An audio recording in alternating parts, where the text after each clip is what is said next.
தேமுதிக மறைந்த தலைவர் விஜயகாந்தின் நினைவு நாள் சென்னை கோயம்பேட்டில் உள்ள கட்சி தலைமை அலுவலகத்தில் நடைபெற்று வருகிறது. இதுகுறித்த கூடுதல் விவரங்களை எமது செய்தியாளர் பாண்டியராஜனிடம் கேட்கலாம்.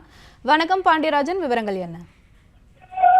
விஜயகாந்த் அவர்களுடைய 2வது ஆண்டு நினைவு தினம் இன்று கோயம்பேட்டில் இருக்கக்கூடிய அவருடைய கட்சி அலுவலகத்தில் அமைந்திருக்கக்கூடிய அவருடைய நினைவிடத்தில் கடைபிடிக்கப்பட்டிருக்கிறது. தேமுதிக சார்பில் அமைதி பேரணிக்கான அனுமதி என்பது அளிக்கப்பட்டிருந்தது. மாநில தேர்தல் ஆணையம் கோயம்பேடு பகுதியில் இருந்து விஜயகாந்த் கட்சி அலுவலகம் இருக்கக்கூடிய தேமுதிக அலுவலகம் இருக்கக்கூடிய அந்த இடம் வரைக்கும் அவர்கள் நடந்து வருவதற்கான அனுமதி காவல்துறையிடம் கேட்கப்பட்டிருந்தது. அதற்கான அனுமதியும் கொடுக்கப்பட்டிருக்கிறது. மேலும் தமிழகத்தில் இருக்கக்கூடிய பல்வேறு மாவட்டங்களில் இருந்து விஜயகாந்தினுடைய நினைவிடத்திற்கு மரியாதை பொதுமக்களும் தேமுதிகவினரும் வருவார்கள் என்கின்ற வகையில் அதற்கான அனுமதி என்பதும் கேட்கப்பட்டிருந்தது.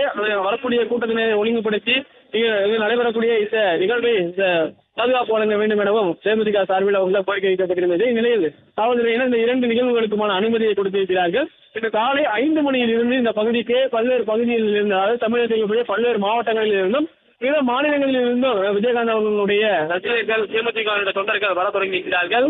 அவர்கள் வரக்கூடிய பகுதியில் எல்லாம் ஸ்டீல் கேட் மூலமாக எந்த பகுதியாக உள்ளே வருவது, எந்த பகுதியாக வெளியே செல்வது என்பதையெல்லாம் முறையாக கண்காணிப்பதற்காக காவல்துறையினர் பணியில் இருக்கிறார்கள். மேலும் கூட்ட நெரிசல் ஏற்படாத வகையில் இங்கே வரிசையை ஒழுங்குபடுத்தி அனுப்பும் வகையில் கேஜிகள் அமைக்கப்பட்டிருக்கிறது.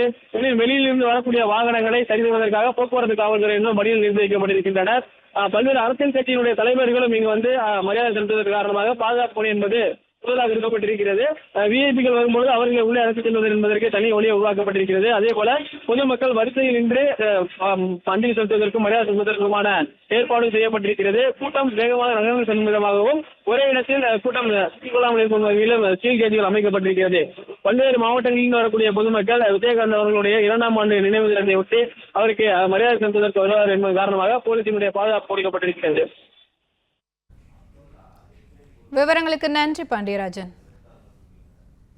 பிளே ஸ்டோர் மற்றும் ஆப் ஸ்டோரில் இருந்து பாலிமர் செயலியை QR கோடு மூலம் பதிவிறக்கம் செய்யுங்கள்.